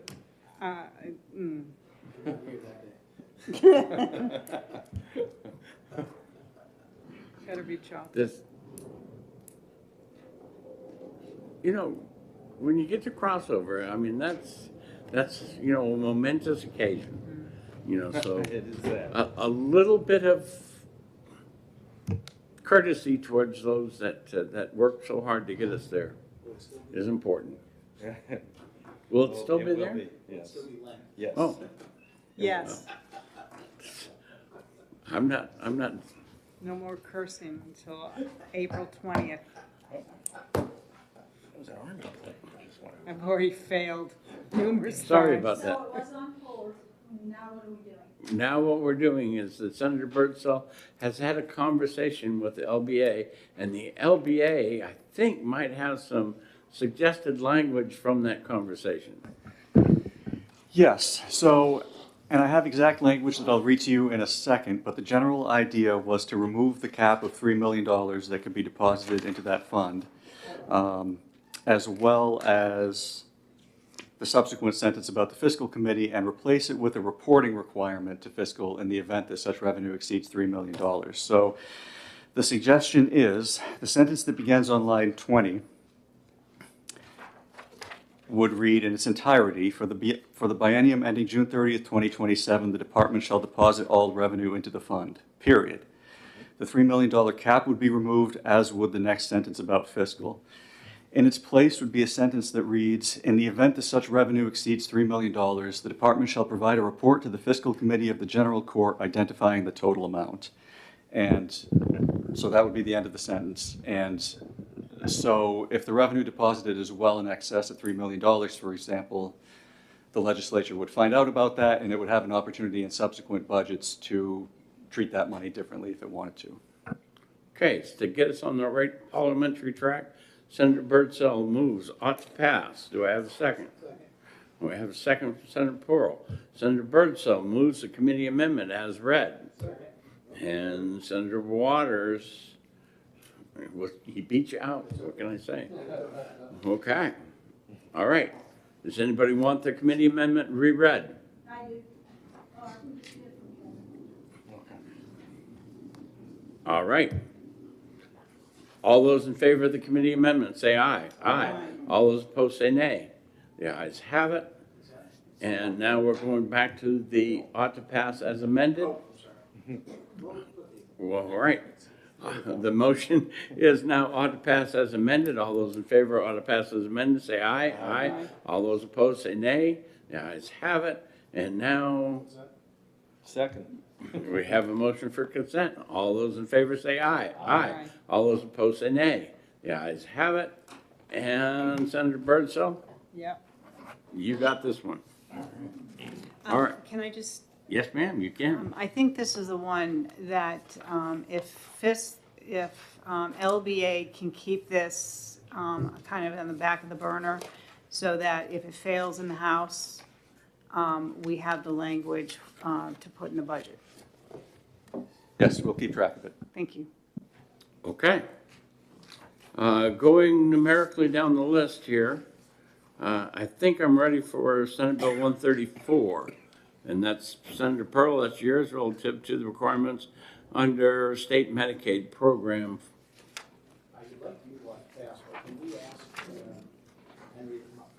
We can ask. All right. First, we have to go find it. All right. So in the meantime, Senator Pearl moves ought to pass. Second. And Senator Birdsell seconds. Okay. Did you have any general remarks you wanted to make before Henry gets here? I think it's important, as I said when I introduced the bill, that this is a good bill that really helps get our folks who are on Medicaid and off and working in a good direction, and I think it's important to them to make sure that we have a commitment for the residents of the state, that the folks that are on there really need to be there, and that this work commitment is, I think, is very uplifting, and it really gives them a hand up. But my question to Henry when he gets here is about the 2.5 million that the department estimates there will be an increase in expenditures. In the fiscal note, it's indeterminable. I'd like to have a little understanding of what he sees as an increased expenditure by All putting right, this if waiver in. if it's gonna take him some time, let's go to 137 and do then that. come back to this one.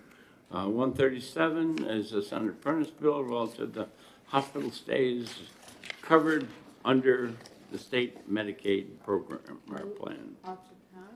We have a motion of ought to pass. Second. Senator Birdsell, seconded by Senator Pearl. Again, looking at the fiscal note of 7 million, this certainly would be a passing table. Yes, ma'am, passing table. Okay.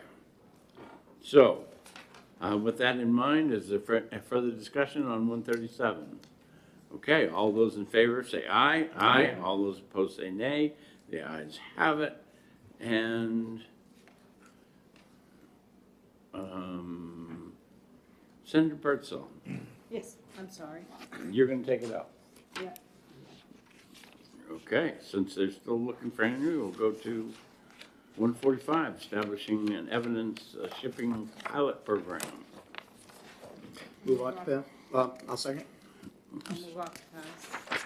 Ought to pass by Senator Birdsell, seconded by Senator Pearl. This one,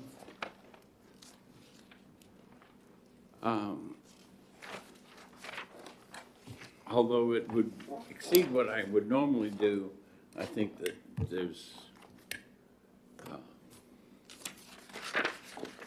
there are some savings that we can do both in litigation and other things that would be, that this would just be an ought to pass and not a table. So with that in mind, does anyone else have any discussion? Okay, all those in favor say aye. Aye. All those opposed say nay. Move consent. The ayes have it. And we have a motion for consent. All those in favor of consent say aye. Aye. All those opposed say nay. Ayes have it. And if you want to, since it's a Democratic bill, we can offer it to one of the. Okay, Senator Rosenwald will take it out. Okay, they're still looking for Henry. 146. I like this one. I move out to pass. OTP by Senator Ennis, seconded by Senator Birdsell. And this is relative to the medical examiner certificate. Okay. Saves us money. Amen. So this would be a straight ought to pass? Yeah. Yeah. Okay. Thank you, Mr. Chair. Basically, this just allows for electronic transmission of the death certificate. So it seems like we should catch up with technology and save some money. And I'll bet we can spend the money we're gonna save. Yeah. Okay. Plus, it was a request of the Department of Justice and the Office of the Chief Medical Examiner. Okay. Further discussion? All those in favor of ought to pass, say aye. Aye. All those in favor, all those opposed, say nay. The ayes have it. Consent. And consent. Okay. Senator Pearl, Senator Birdsell. All those in favor of consent, say aye. Aye. All those opposed, say nay. And Senator Ennis, you made the motion, so you get the bill. Next one on my list is 150. Senator Waters moves ought to pass, seconded by Senator Rosenwald. If I may, Mr. Chairman. Yes, sir. A little background on this. This bill was brought to me by Commissioner Jasper, where the Division of Weights and Measures is located. And as with many other states now, because there's an increasing deployment of charging stations, that he felt that it was incumbent upon Weights and Measures to certify that these charging stations were actually delivering what they claim to, just as we do the same with gas pumps. So he found, as you'll see in the bill, some funding that he felt he could use to start the program up, and then a fee kicks in, $125 per station annually that would be paid by the folks who run the stations, and they, in fact, ChargePoint and others are okay with that. And I know that the commissioner, since our hearing, has had some conversation with the governor, who says understands what he's trying to do. So I think the only remaining question is, if he has that funding that he believes would be available for this, and I take him at his word. So I would hope that we can pass it, but whether or not you want to wait and see, or whether we send it to the House is your judgment, Mr. Chairman. Based on the financials, I didn't see any reason to table it. All right, so fine. I just wanted to lay it out there, and thank you. All right, further discussion. Senator. Well, I just noticed that the Department of Agriculture was asked for a fiscal note 2 months ago. Yes, and I was going to ask LBA at the end of this to express our displeasure Thank you. to the Department of Agriculture that they did not supply the FN report. So noted. All right, any further discussion? All right, I'll have to pass. All those in favor say aye. Aye. All those opposed say nay. The ayes have it. Second. We have a motion for consent and a second. All those in favor of consent say aye. Aye. All those opposed say nay. The ayes have it. And Senator Waters, you get this one. 180. Move out to pass. Second. Can you guys hold off? Yes, ma'am. Please? Thank you. Sorry. Since I got to be 75, not too many people tell me I'm going too fast. Well, except in the car. 180, all set. I'll be 76 in June. All right. I'll move out to pass. Thank you. Senator Pearl moves out to pass, and Senator Birdsell seconds. Any discussion? This one was a strict auto pass. I don't think that the financial stuff rose to any, it talks about between 10,000 and 100,000, which is where I would either take or not take anyway. Well, if I may, Mr. Chairman, I thought we saw the DES up to $1 million. And I'm also just particularly concerned about Fish and Game. That's a highly stressed departmental budget. And here we're thinking 10,000 to 100,000 a year added to them. So I really support the notion of economic development in the North Country. I think we have year after year after year, but there's some real fiscal impact here on these departments, and I saw that and I thought, well, I'm just not sure where we expect that money to come from. I do see the citation, second page, top of the page, of the second page of the financial note. Top of that page, it says, the impact depending on regulatory action as defined by DES estimates. Mr. Chair, if I may? Yep. We amended this bill in committee, Oh, okay, well then. and it has not been excuse me. updated in the fiscal, and I'm quite certain that what we amended and changed takes out almost all of the fiscal impact. I'm trying to remember, and I was trying to read it real quickly. I don't have the original version of it, but there was some confusion in the original version relating to permitting processes, and it was going to create some issues between the departments, and I think that's what generated the fiscal note, if I remember correctly. Well, my apologies then. That's okay. I didn't quite understand how the changes in the bill And I led to the apologize if I'm elimination of that, misrepresenting, but that's thank my you. recollection. Senator Pearl just told me that 15, 20 minutes ago and I've already forgot it. Yes. So We're in the don't feel. same camp. Well, all right, so the motion in front of us is ought to pass, and it's not going to be a tabling one. All right, further discussion? All those in favor say aye. Aye. All those opposed say nay. Consent. The ayes have it. We have a consent motion and a second. All those in favor of consent say aye. Aye. All those opposed say nay. I'm happy to take that out if you want. And Senator Pearl's gonna take it out. And no Henry? Well, we have the deputy director. Is he gonna be sufficient to answer your question? Possibly. We going back to 134 then? Yep. Stop it.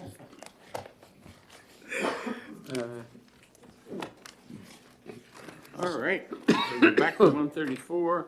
The status of 134 is we have an ought to pass motion made by Senator Pearl, seconded by Senator Birdsell, and Senator Pearl has questions. Thank you. If you can answer, there's a portion of the fiscal note that the department estimates there will be an indeterminable increase in total expenditures in excess of $2.5 million in each of fiscal year 26 and 27. Do you have any detail of what that would be? I mean, this is simply putting in a waiver request. I'm trying to understand what the expenditures would be. So just for the record, it's David Chorney, the Deputy Medicaid Director. And I believe those costs are, it's not just submitting the waiver, but also implementing the waiver, because the legislation as written directs the department to submit the waiver that was previously submitted to CMS. And while some of the system changes were in process to be implemented before CMS pulled it back around 2020, 2021, there would be costs to bring them back online and update them, and then also to hire staff to administer the work requirements program. And then there's costs to completing and filing the waiver with CMS. So if I may follow up. Absolutely. So do you feel the majority of the cost, that just seems like a pretty high price tag of $5 million in 2 years to me. And I was trying to get my head around what could possibly generate that kind of an expense. Any possibility of like a little more detail on how that would, what that would be? And if you can't, that's all right, I understand. So I know in 2019, the department expended approximately $4.4 million in total funds to implement the community engagement requirements, and would have spent an additional $1.6 million. That was an estimate at the time, had the CMS approval not been withdrawn. And I think had also estimated about $1 million in part of the 1115 as an evaluation component, and there was $1 million cost to evaluate the effectiveness and budget neutrality of the waiver under the CMS requirements. And I think that's something we're tracking to at the federal level, because there seems to be discussion about, from Congress, about including work requirements, and if there was the ability to do it through a state plan, that could alleviate some of those costs related to the waiver. Do we have any kind of an idea on time frame of when we'd get that information out of DC? I know it's a loaded question. I think I'd rather take my luck buying a lottery ticket, but you know, Fair enough. It could be part of. They have talked about doing it as part of the budget reconciliation and continuing resolution process, which those discussions I think are ongoing right now. So thank you. Yep. I appreciate it. Yep. Okay, with that estimate staying, this would become a pass and table instead of a pass. Is that understood? All right. So we have a motion of ought to pass. Is there any further discussion? Senator Rosenwald. Thank you. I'm glad we're going to table it. I still, I'm not going to vote for it because I think it's not going to do what we want, which is to get people off of Medicaid into jobs and out of poverty. I mean, I remember Jeb Bradley used to say, the best welfare program is a good job, and I can't argue with that. Last week on the floor, Senator Pearl said Medicaid expansion should be a bridge, not a destination, and I agree with you. And in fact, the facts bear that out. The average length of time in this program is 9 months. So it's not a destination. We, I think, wasted over $4 million 5 years ago sending state employees out to knock doors in Nashua.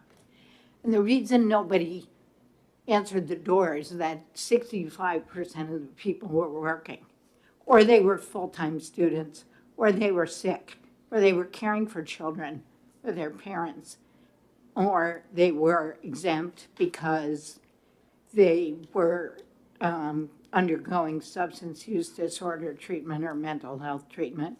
And I would just make note of the fact that the drug that we spend the fourth most amount on in Medicaid is Suboxone. So there are a lot of people getting treatment for substance use disorder. I'd rather spend the money on reimbursing providers for that substance use disorder than sending state employees out to knock doors. So I'll shut up now, but. Okay, further comments from any of the senators? Seeing none, the motion before us is ought to pass, understanding that this will have a tabling motion. All right, all those in favor of ought to pass, say aye. Aye. All those opposed, say no. Okay, we have a 4-2. And Senator Ennis, I'm going to give this one to you. Thank you. Okay, now we're back up to 181, 181. Yes, ma'am. move on to pass. Second. We have an ought to pass by Senator Birdsall, seconded by Senator Ennis. And this will be a passing table, correct? And this would be a passing table because the financial note has got 2.5 million, or $500,000 to 2.5 million. Okay, further discussion? All those in favor of ought to pass, say aye. Aye. All those opposed, say nay. The ayes have it. And Senator Birdsall, you got it. 185. Move on to pass. Second. OTG. This is also a passing table, correct? No, I think we. This one here, It's just straight up Ought to pass. pass. I believe that this one, with the note, if you want, it can just be a pass. So, Mr. Chair, if I may comment? Oh, maybe I we didn't have a take my second? notes right. Yes, that was me. Mr. Chair, may I comment here? Yeah. So, what generated this fiscal note on this bill was the backlog of bills that OPLC currently has. And it was estimated to be over 6,000 at the beginning last fall, and they've got it down to 3,000 now. This is a backlog of cases that have complaints of hearings, that are complaints and they haven't had hearings, or they haven't had any disposition yet out of OPLC. Many of the complaints that they have, they're found not to have merit, and roughly, pardon me if I'm wrong, but I think it's over 50% of them they find don't have enough merit to move forward, and they're just immediately disposed of, but they have to go through that backlog. And that is what generated the need for additional people, was to get the backlog down so that they could start working on the cases if this became law.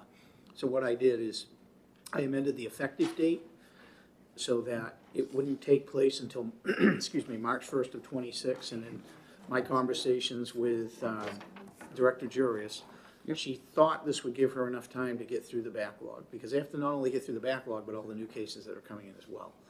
And if it didn't, it gave the legislature time to respond with another bill next year changing the effective date, because I'm certainly not trying to back them into a corner. But we also, at the same time, we're having a big focus on trying to get these timely answers to these complaints. There's some complaints that have sat in OPLC for 3 years and not been disposed of. So, and the director is making a great effort in trying to rectify that. And this just puts pencil to paper and said, here's what you need to comply with going forward. And most of which she didn't feel she'd have a problem once she got the backlog taken care of. All right. That's why I would recommend just an ought to pass, because I Since believe the we've changed it. revenues and the expenditures have the same language, I don't know that it's a 50-50 thing, but that's why I was thinking that it would be an ought to pass, because, all right. Additional discussion? Do we still need all these positions on the back page? I don't of the believe so. fiscal note? I don't believe we do. The fiscal note has not been updated since we amended it in committee. Okay. And Thank I you. don't believe we do any further. I'm pretty comfortable in saying that. By moving that effective date, I believe we fixed that problem, hopefully. Okay, the motion is ought to pass. Further discussion, seeing none. All those in favor say aye. Aye. All those opposed say nay. The ayes have it. Consent. We have a motion for consent. Second. And we have a second. All those in favor of consent say aye. Aye. All those opposed, nay. I'll take that Senator one out if Pearl. you'd like. I had an idea that was coming this way. You did? Wow, you must be clairvoyant. Okay, 199. I'll second. That's our original handout. If I may, Mr. Rosenwald, OTP. If I may, Mr. Chairman. Yep.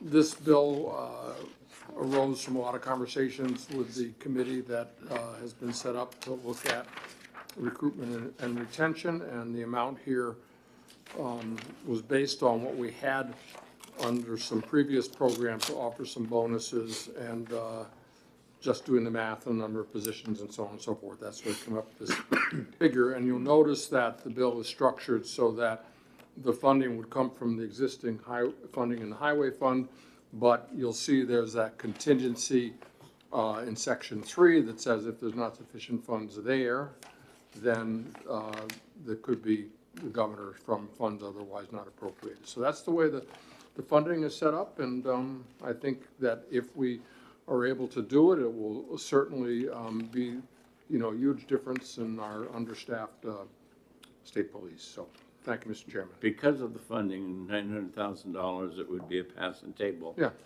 Okay? All right, so understanding that, was there any other discussion? Okay, all those in favor of ought to pass, say aye. Aye. All those opposed, say nay. The ayes have it. And Senator Waters?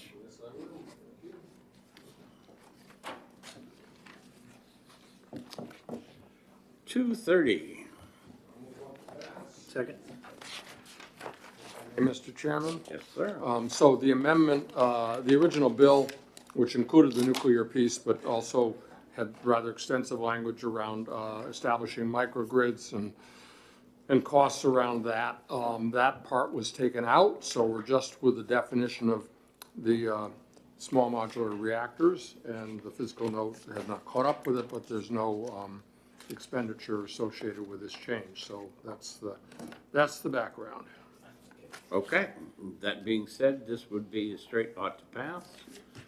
Further discussion? All those in favor of ought to pass, say aye. Aye. All Aye. those opposed, say nay. Consent. Ayes have it. And we have a motion for consent. By Senator Waters, second by Senator Birdsell. All those in favor of consent, say aye. Aye. All those opposed, say nay.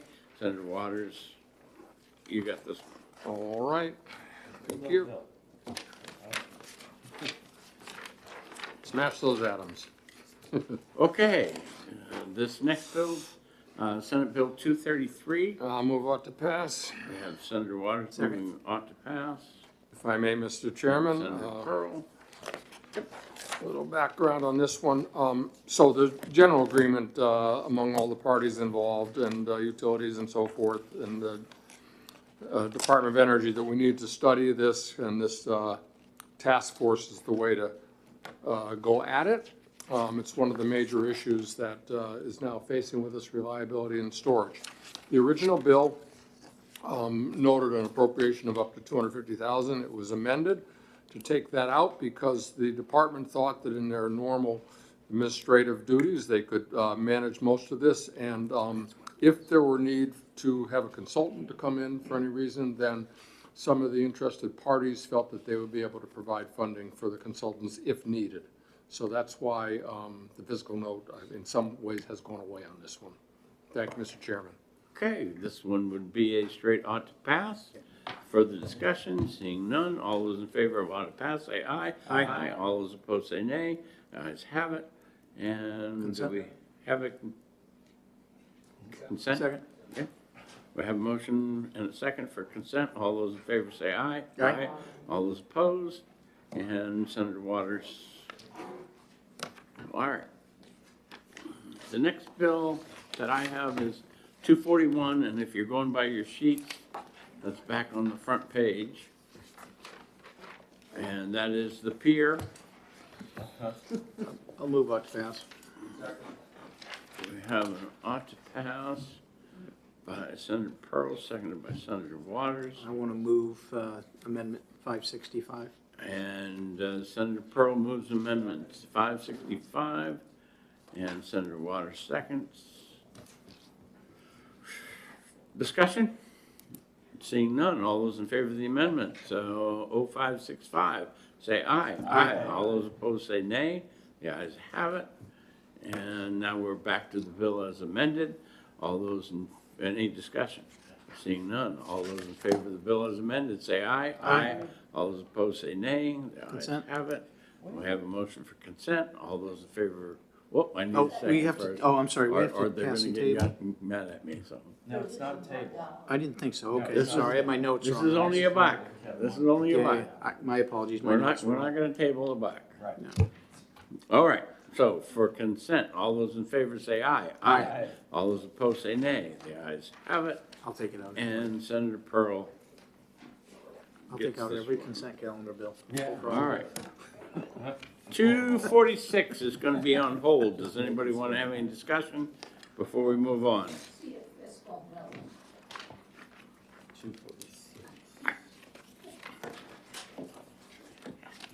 Okay? LBA? Yes. So noted. Yes. I will just mention the department gave us a fiscal note worksheet for the bill as introduced late last week, so they did provide that, but I'd like them to weigh in on the amendment first, so we should have a fiscal note by next week. Okay, please try to get it done. All right, next one is 255. It's going to be on hold. Any discussion before we move on? Let's have more of these. There is one more. All right, moving right along. 274. This one is four-year pilot program to provide rail trails in New Hampshire. Move out to pass. OTP by Senator Ennis. I'll second it. Pass the table. This, because of the fiscal note, this would be a passing table. Any discussion? I'm not a huge fan of this, but I will Do you support it because it's passing table. Senator, you should vote your conscience. Okay. I Yes. feel the Senator. same way as Senator Pearl. Okay. And being a user of rail trails, I also think that when we get to the priority list, that this will get its due consideration on that list. As a recreation person, I love this. Amen. All right, seeing no other discussion, the motion is ought to pass. All those in favor say aye. Aye. All those opposed say nay. The ayes have it. And Senator Ennis, you get the rose. All right. All right, so 76. We have an ought to pass by Senator Rosenwald, second by Senator Ennis. This is raising the research and development tax credit. And because of the fiscal note, that's $3 million, that would also be a passing table. Okay, further discussion? Seeing none, all those in favor of ought to pass, say aye. Aye. All those opposed say nay. The ayes have it, and I guess I'll take this one up. You know, I gotta have one every once in a while, right? Break up when I get up and down to say table. Yes. 77. 77 is also a hold. Does anybody else want to have a discussion before we move on? Oh, that's on hold? I had asked for a hold on this because it was Senator Lang's bill, and we just wanted a little explanation, and he wasn't here this week, so. Mention, this is what came out of our commission the last summer and fall, and it's complicated, but I think we ended up in a good place, but Senator Lang will go through all the details. Very good. Okay, the next bill is 286, and that is the Senator Ennis bill, so. Yes, I'll move on to pass. And because of this fiscal note, it would also be a pass and table. So that's a Senator Ennis and Senator Rosenwald, OTP. And further discussion on that? Mr. Chair, I'll make the same comment I did about the rail trail bill. Thank you. Thank you, Senator. I appreciate I that. don't know if we're supposed to vote action or cut. Action. We'll be voting cut later. And as we go through the budget, I know all of you will have input into how the priority list is established. I thought I was just an extra. Well, being a high number bill, it puts it at the bottom of the list, right? All right, so the motion is ought to pass. Is there any further discussion? Seeing none, all those in favor say aye. Aye. All those opposed say nay. The ayes have it. And Senator Ennis, you get this? You get this one too. Does anyone have any other bill that they want to discuss? I'm at the end of my list. No, it's the one on hold, yeah. That's it. You guys, Yes. And Sonia.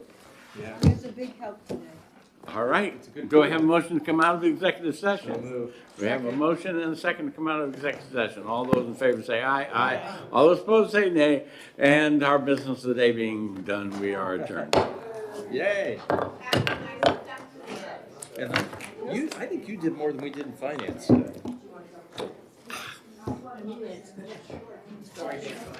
Oh, I don't care. It's all in good fun.